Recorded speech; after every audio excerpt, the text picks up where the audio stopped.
रमेश भीमपुर गांव में अपनी पत्नी आरती और मां अर्चना के साथ छोटे से घर में रहा करता था।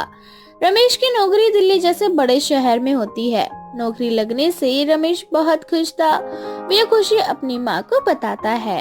अरे माँ, मेरी नौकरी दिल्ली शहर में लग गई है। अब कुछ दिनों बाद मैं दिल्ली शहर चला जाऊंगा। मेरे जाने के बाद अपना और इस घर का ध्यान रखना। बहुत मेहनत की है मैंने इस नौकरी के लिए। अब जाकर मेरी मेहनत रंग लाई है। बेटा, अभी तो तेरी शादी को सिर्फ 2 ही महीने हुए हैं और तू बहू को इस तरह छोड़कर दिल्ली जा रहा है। और जितनी खुशी के साथ तू मुझे खुशखबरी बता रहा है, बहू को बताता तो शायद उसे भी अच्छा लगता। माँ, आपको बता दिया ना, यही बहुत है मेरे लिए। और उसे बताना या फिर नहीं बताना, इससे क्या फर्क पड़ता है, क्योंकि उसे आप पसंद करके लाई हो इस घर में। मैं तो बस शादी के मंडप में बैठ गया था। चल कोई बात नहीं, फोन करते रहना और शहर में ज्यादा लोगों से मतलब भी मत रखना। वहाँ के लोग बड़े मतलबी होते हैं, इसीलिए अपने काम पर ध्यान देना। ठीक है माँ, और मेरे लिए बेसन के लड्डू बना देना। वहाँ जाकर बहुत मिस करूंगा मैं इसे। रमेश अपनी पत्नी आरती को बिल्कुल भी पसंद नहीं करता था। शादी के 2 महीने बाद ही रमेश दिल्ली जैसे बड़े शहर में नौकरी के लिए आ जाता है, जहां रमेश की मुलाकात अनामिका नाम की खूबसूरत लड़की से होती है। अनामिका रमेश के साथ ही काम करती थी। अनामिका की खूबसूरती को देखकर रमेश उसकी तरफ खींचा चला जा रहा था। ऐसे ही एक दिन लंच के समय में रमेश अपनी माँ के दिए हुए बेसन के लड्डू खा रहा होता है। ये देखकर अनामिका उसके पास जाती है और उससे कहती है, अरे वाह, बेसन के लड्डू, ये तो मेरे फेवरेट हैं। कुछ खास था क्या रमेश तुम्हारे घर पर, जो तुम ये मिठाई लेकर आए हो? अरे नहीं, वो दरअसल बात यह है कि लड्डू मेरे माँ ने बनाए हैं। बहुत स्वादिष्ट हैं। टेस्ट करना चाहोगी? ओह वाओ, माँ के हाथ के बने हुए लड्डू मुझे भी खाने हैं। इस तरह से रमेश और अनामिका के बीच गहरी दोस्ती हो जाती है।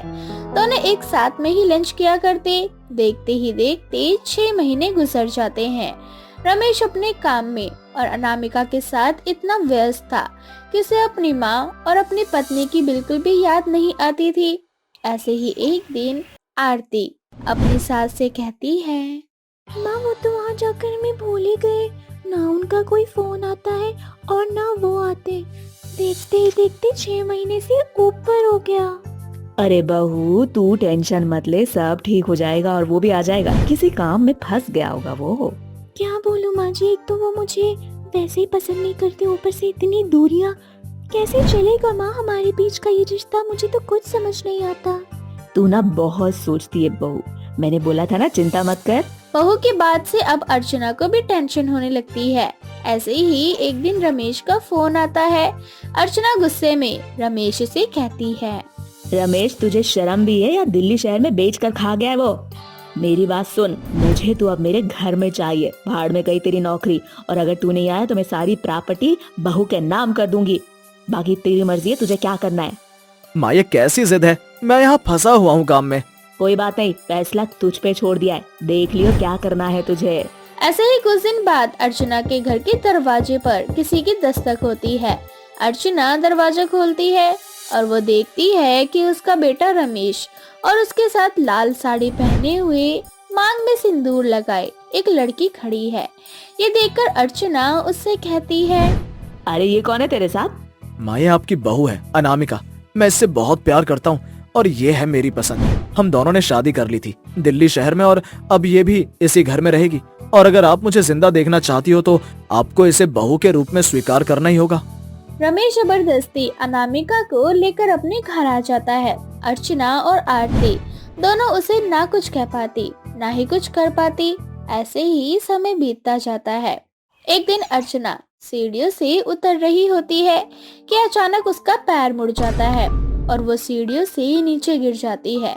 उस समय घर पर आरती और अनामिका ही मौजूद थे। आरती किसी तरह से अपनी सास को उठाने लगती है, तो वहीं दूसरी ओर अनामिका सोफे पर बैठकर नेल पेंट लगा रही होती है। उसे जरा भी फर्क नहीं पड़ता कि उसकी सास तकलीफ में है।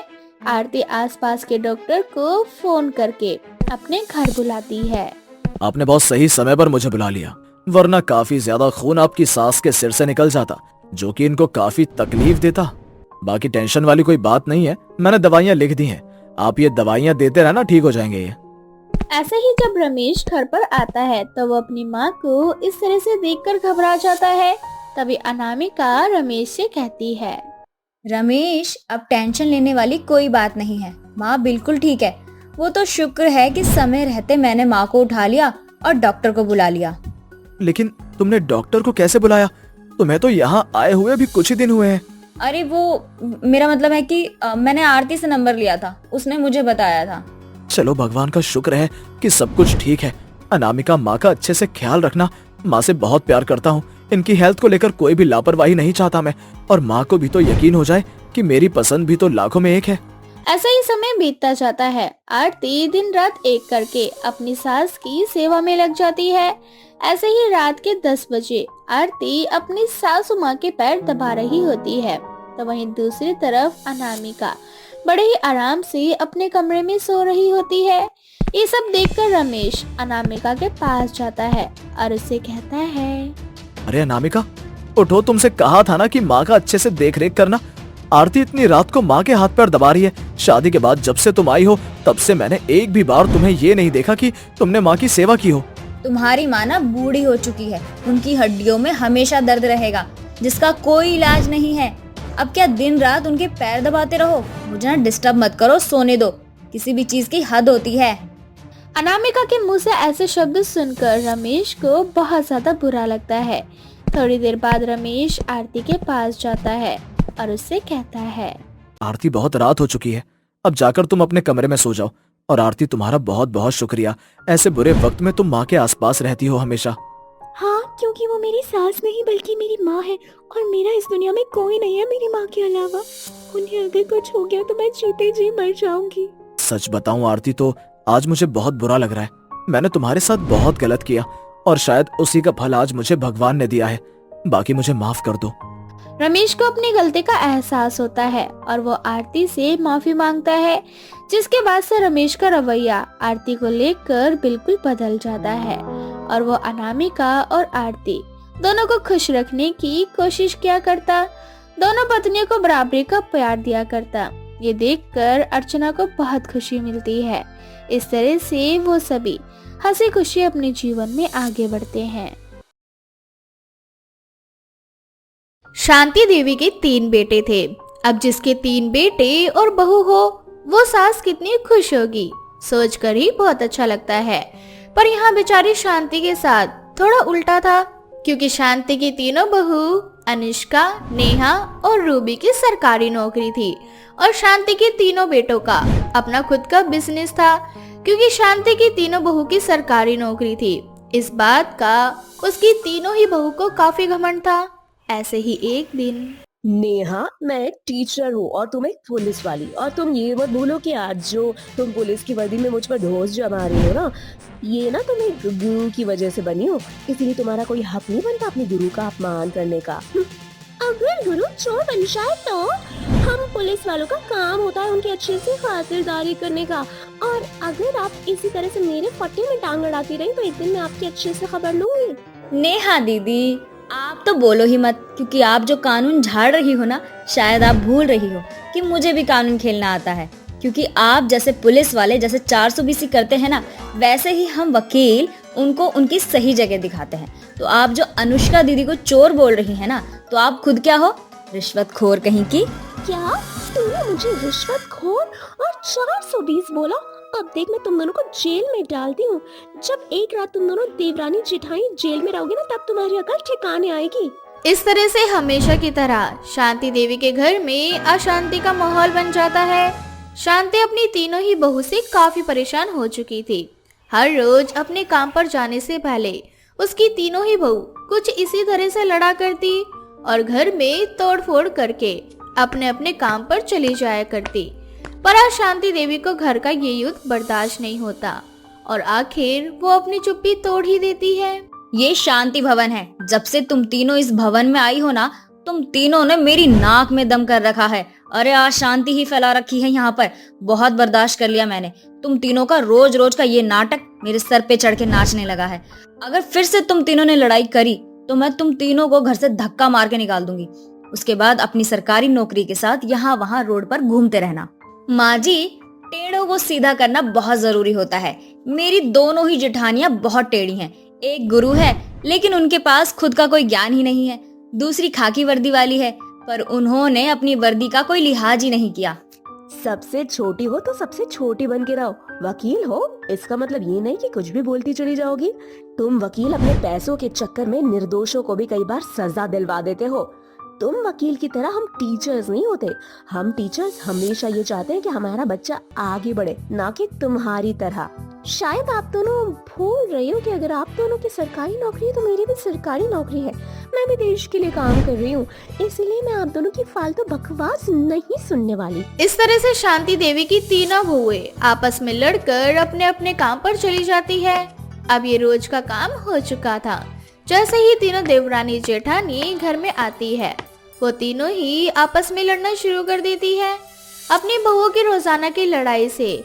अब शांति देवी काफी परेशान हो चुकी थी और एक दिन जब उसकी तीनों बहू काम पर चली जाती है तो शांति देवी अपनी तीनों बेटों को बुलाती है और उनसे कहती है, बेटा समय के साथ साथ इन तीनों की लड़ाइयाँ बढ़ती ही जा रही हैं। कहने को तो ये पढ़ी लिखी हैं, सरकारी नौकरी वाली हैं, पर इन तीनों के अंदर इतनी समझ नहीं है कि ससुराल में कैसे रहते हैं, बड़ों का सम्मान कैसे किया जाता है। इन तीनों के अंदर सरकारी नौकरी का काफी ज्यादा घमंड है। अब इन तीनों का घमंड तोड़ना ही होगा, क्योंकि अगर हमने इनका घमंड नहीं तोड़ा ना तो ये हमारा घर तोड़ देंगी। पर माँ, हम खुद इन तीनों की लड़ाई से परेशान हैं। हम तीनों भाई को समझ नहीं आता कि इन तीनों की लड़ाई कैसे खत्म करें, और इसलिए हमने अब घर आना भी कम कर दिया है। भैया बिल्कुल सही कह रहे हैं माँ। अब आप ही बताओ कि हम तीनों आखिर ऐसा क्या करें जिससे इन तीनों की लड़ाई खत्म हो जाए और ये तीनों जो सरकारी नौकरी का घमंड दिखाती हैं वो भी खत्म हो जाए। तुम तीनों इतना करो जितना मैं बोलूं। बहुत कर लिया इन तीनों ने मेरे घर में तांडव। अब जैसा मैं कहती हूँ मेरी हाँ में हाँ मिलाना तुम तीनों। पर माँ, आप ऐसा क्या बोलोगी उन तीनों से? वो सब कुछ तुम मुझ पर छोड़ दे। इस तरह से शांति के कहने पर उसके तीनों बेटे अपनी माँ की तरफ हो जाते हैं और इसी तरह से कुछ दिन बीत जाते हैं। और एक दिन जब हमेशा की तरह शांति देवी की तीनों बहुएं काम पर से घर आकर रात में रसोई घर में काम कर रही होती है तो शांति देवी रसोई घर में जाती है। बहू, तुम तीनों फिर से लड़ाई करने लगी। याद है कि मैंने तुम तीनों से क्या कहा था कि अगर तुम तीनों ने फिर से इस घर में लड़ाई की तो मैं तुम तीनों को इस घर से निकाल दूंगी। तो एक काम करो, तुम तीनों अपना अपना सामान बांधो और निकलो मेरे घर से। माँ जी, ऐसे कैसे हम निकल जाए? ये घर हमारा भी है और वैसे भी लड़की का ससुराल ही उसका असली घर होता है। माँ जी, आप हमारे बिना इजाज़त के हमें घर से बाहर नहीं निकाल सकती। अगर आपने हमारे साथ जबरदस्ती करी तो मैं आपको थाने में बंद कर दूंगी। और मैं आप पे केस कर दूंगी। फिर देखती हूँ। बहू, ये घर तुम्हारा कैसे हो गया? मेरे बेटे मेरे साथ हैं। तुम तीनों को अपनी सरकारी नौकरी का बहुत ज्यादा घमंड है, इसीलिए तुम तीनों अपने अपने मायके जाओ और यहाँ रहने की कोई जरूरत नहीं है, क्योंकि मैं नहीं चाहती कि मेरा घर टूटे और तुम तीनों आए दिन मेरा घर तोड़ने की कोशिश करती रहती हो। माँ जी, ये आपकी गलत फहमी है। हमारे पति हमारे साथ हैं, आखिर हम उनकी पत्नियां हैं और एक पति अपनी बीवी को भला खुद से दूर कैसे कर सकता है? तुम तीनों मेरे बेटों की पत्नियां हो, लेकिन माँ नहीं। मैंने अपने बेटों को 9 महीने अपनी कोख में रखा है, इसलिए उनका कर्तव्य बनता है कि वो मेरी बात माने। और मेरे बेटे ना बहुत ज्यादा संस्कारी हैं, तुम्हें बताने की कोई जरूरत नहीं है मुझे। अगर मैं उन्हें कह दूं कि मेरे बेटे तुम्हें तलाक दे दें तो वो अभी हंसते हंसते तुम्हें तलाक दे देंगे। मैं नहीं मानती, मैं अभी बुलाती हूँ आपके तीनों बेटों को। इस तरह से नेहा शांति देवी के तीनों बेटों को बुलाती है और उन तीनों से कहती है, माँ जी, आ गए आपके तीनों बेटे। अब जो बात आपने हम तीनों से अकेले में कही वो बात अपने बेटों के सामने तो कहिए जरा। मेरे बच्चों, मैं इस घर में शांति चाहती हूँ और इस घर में शांति तब आएगी जब तुम तीनों की बीवियां अपने अपने मायके चली जाएंगी। अब तुम खुद बताओ कि तुम क्या चाहते हो? अपनी अपनी बीवियों को मायके छोड़कर आओगे या अपनी माँ को वृद्धाश्रम? माँ, आप कैसी बातें कर रही हैं? आप हमारी माँ हैं, हमारी बीवियां हमें अब मिली हैं, वो भी आपकी वजह से। आपने हमें दुनिया दिखाई है माँ। हम अपनी बीवी को छोड़ सकते हैं पर आपको नहीं, इसलिए हम सभी अपनी बीवियों को उनके मायके छोड़कर आएंगे और ये तीनों तब तक अपने मायके में रहेंगी जब तक आप हमें इन्हें वापस लाने के लिए नहीं बोल देती माँ। आप तीनों ये क्या कह रहे हैं? हम तीनों आपकी पत्नियां हैं। हाँ, तुम तीनों हमारी पत्नियां हो पर माँ से बढ़कर नहीं हो। और वैसे भी तुम तीनों की लड़ाई की वजह से माँ के साथ साथ हम तीनों भी परेशान हो चुके हैं, इसलिए हम अपनी माँ के साथ हैं और हमेशा माँ के ही साथ रहेंगे। अब क्या था, तीनों ही बहुओं को अपनी इज्जत प्यारी थी। वो तीनों नहीं चाहती थी कि उन तीनों की किए की सजा उनके माँ बाप भुगते, इसलिए तीनों बहू सुधर जाती हैं और निर्णय लेती हैं कि वो तीनों अब कभी नहीं लड़ेंगी हमें अपनी गलतियों का एहसास हो चुका है। हम तीनों समझ चुके हैं कि हम कितनी सरकारी नौकरी क्यों ना कर लें, जब तक हम अपने परिवार वालों की इज्जत नहीं करेंगे तब तक हमारे इस ज्ञान और नौकरी की कोई अहमियत नहीं रहेगी। इस तरह से शांति देवी की तीनों बहू को अपनी गलती का एहसास हो जाता है और वो तीनों आपस में लड़ना बंद कर देती हैं और उन तीनों का सरकारी नौकरी का घमंड भी चकनाचूर हो जाता है। इस तरह से शांति देवी अपने घर में एक बार फिर से शांति बरकरार कर लेती है। जादुई गर्भवती गाय। एक छोटे से गांव में तानिया नाम की एक बड़ी ही दयालु औरत रहा करती थी, जो हर किसी की मदद किया करती थी। ऐसे ही एक रोज तानिया अपने गांव से थोड़ी ही दूर लगे मार्केट में जाती है। तभी उसकी नजर एक छोटे से बच्चे पर पड़ती है। उस बच्चे को देखकर तानिया उसके हाथों में कुछ पैसे पकड़ाते हुए उस बच्चे से बोलती है, अरे तुम तो बड़े ही प्यारे बच्चे हो। अच्छा ये बताओ तुम्हारा नाम क्या है? बच्चा तानिया की किसी भी बात का कोई जवाब नहीं देता और डरे सहमे खड़े होकर रोने लगता है। उस बच्चे को रोता देख तानिया अगल बगल देखती है और एक बार फिर उस बच्चे से बोलती है, अरे बेटा तुम रो क्यों रहे हो? रो मत। अच्छा मुझे बताओ तुम्हारे मम्मी पापा कहाँ हैं? बच्चा एक बार फिर जोर जोर से रोने लगता है और तानिया समझ जाती है कि यह बच्चा हो गया है। तानिया उस बच्चे की मदद करने के लिए और उसकी माँ को ढूंढने निकल जाती है। जैसे ही तानिया थोड़ी आगे बढ़ती है तभी पीछे से उस बच्चे की माँ आ जाती है और तानिया से बोलती है, तुम्हारी हिम्मत कैसे हुई मेरे बच्चे को अपने साथ ले जाने की? खुद की तो कोई औलाद नहीं है, बस इसी फिराक में रहती है कि किसी का बच्चा चुराकर भाग जाओ। अरे बहन तुम गलत समझ रही हो, मैं तो इसे तुम्हारे पास लेकर आ रही थी। बस करो, मैं तुम्हें बहुत अच्छे से जानती हूँ, बांझ औरत। यह सब सुनते ही मानो जैसे किसी ने तानिया के ऊपर शब्दों के कड़वे बाण छोड़ दिए हो। ये सुनते ही तानिया वहां से होते हुए निकल जाती है। कुछ ही दूरी पर तानिया एक मंदिर में जाती है और भगवान से अपनी कोख भरने की दुआ करने लग जाती है। तभी मंदिर के बाहर से कुछ शोर आने लगता है और वो मंदिर के दरवाजे पर जाती है, जहां वह देखती है कि मंदिर के बाहर एक गाय जो गर्भवती है उसके वहां आ जाने से और मंदिर के बाहर दुकान वालों के फलों को खाने से सारे फल वाले उसको मारकर भगा रहे होते हैं। यह देख तानिया अपना सारा दुख दर्द भूलकर उस गाय के पास जाती है और दुकान वालों से कहती है, तुम सबको शर्म नहीं आती? एक गाय को जिसे तुम गौ माता कहते हो, पूछते हो, उसको इस तरह से मारकर भाग रहे हो। क्या तुम्हें इसकी अवस्था दिखाई नहीं देती? यह गाय एक गर्भवती है। अरे अगर ये गाय गर्भवती है तो हम क्या करें? इसके चक्कर में हम थोड़ी ना अपना धंधा खराब करेंगे। आखिर ये फल बेचकर ही तो हम अपनी रोजी रोटी चला पाते हैं। अगर तुम्हें इतना ही प्यार आ रहा है, अगर तुम्हें इतनी ही दया आ रही है इस गाय पर, तो तुम इसको अपने साथ क्यों नहीं रख लेती? तुम ही देना इसको खाना पीना और चारा। गांव वालों की बात सुनकर तानिया उनसे और बहस नहीं करते हुए उस गाय को अपने साथ घर ले जाती है। गाय को देख उसका पति गोपाल तानिया से बोलता है, तानिया तुम ये गाय कहाँ से ले आई? मुझे ये गाय मंदिर के बाहर मिली। सारे गांव वाले इस बेचारी गर्भवती गाय को मारकर भगा रहे थे। मुझसे इसका दर्द देखा नहीं गया, इसीलिए मैं इसे अपने साथ ले आई। तानिया आखिर कब तक तुम ऐसे ही सबकी मदद करोगी? तुम्हें अपने घर की आर्थिक हालत के बारे में पता है। हम अपने लिए 2 वक्त की रोटी नहीं जोड़ पा रहे, तो इस गाय का चारा कहाँ से पूरा करेंगे? भगवान भूखा उठता जरूर है, पर कभी किसी को भूखा सोने नहीं देता। आप देखना, जब ये गर्भवती गाय अपने बच्चे को इस दुनिया में लाएगी, तब हमारे सारे दुख दर्द दूर हो जाएंगे। ये बोलकर तानिया घर में जाती है और अपने हिस्से की रोटी लाकर उस गर्भवती गाय को दे देती है और खुद भूखी सो जाती है और अगले दिन उस गाय के लिए चारा लेकर आती है और खुद भूखी रहकर गाय को खाना दिया करती है। ऐसे ही एक दिन तानिया को फिर से बांझ का ताना सुनना पड़ता है, जिसे सुनकर तानिया बहुत दुखी होती है और गाय के पास जाकर उससे बोलती है, तुम बहुत भाग्यशाली हो कि तुम माँ बनने वाली हो, पर पता नहीं मुझसे ऐसी कौन सी गलती हो गई कि ये सुख अब तक मुझे नहीं मिला।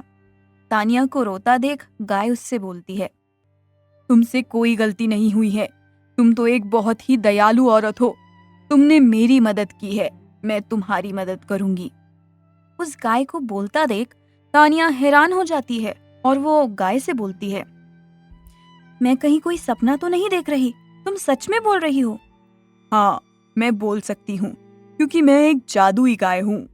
ये बोलकर वो गाय तानिया को अपना जादू दिखाती है। अपनी सींग उसके छोटे से घर पर मारती है और उसका छोटा सा घर महल में तब्दील हो जाता है। यह सब देखकर तानिया बड़ी हैरान होती है और उस गाय से बोलती है, हे जादुई गर्भवती गाय, तुम कहाँ, तुम कौन हो? तुम अपने असली रूप में आओ। तानिया के बोलने पर वो गाय एक परी के रूप में बदल जाती है और तानिया से बोलती है, मैं परी लोक से आई हूँ, एक परी हूँ मैं।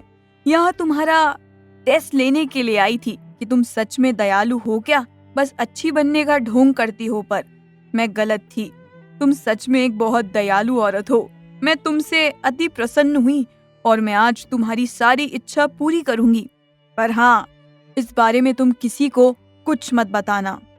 मुझे कुछ नहीं चाहिए, ना घर, ना दौलत, ना कुछ। मुझे बस माँ बनना है, जैसे तुम माँ बनने वाली थी, जैसे सब माँ बनते हैं। मुझे बस माँ बनने का सुख चाहिए, मुझे अब और बांझ होने का कलंक नहीं चाहिए।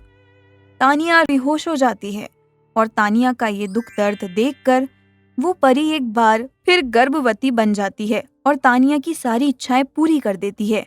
और अगले दिन जब तानिया सुबह उठती है तो वह देखती है कि उसका छोटा सा घर बड़ा हो चुका है और उसके पति की बहुत अच्छी नौकरी लग चुकी है। साथ ही साथ तो उसका पति गोपाल उसको आराम करने को बोलता है। यह सुनकर तानिया गोपाल से बोलती है, आराम? पर मुझे क्या हुआ है, मैं तो बिल्कुल ठीक हूँ। अरे भूल गई क्या, तुम प्रेग्नेंट हो, बहुत जल्द तुम बहुत प्यारे से बच्चे को जन्म देने वाली हो। ऐसी हालत में तुम काम करोगी? यह सुनकर तानिया हैरान हो जाती है और उसे यकीन हो जाता है कि वह कोई सपना नहीं था, वह सब हकीकत था। जिसके बाद बहुत जल्द तानिया एक बहुत ही प्यारे से बच्चे को जन्म देती है।